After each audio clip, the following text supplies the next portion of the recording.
Sabela, top në zonë. Mojses.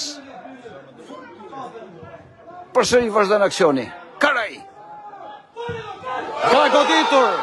Ka goditur mjaft bukur Andoni. Ka goditur mjaft bukur dhe ka shënuar. Ekipi Tërbunit ka kaluar në avantazh. Minuta e 42 e pjesës së dytë dhe ekipi Tërbunit ka kaluar në avantazh.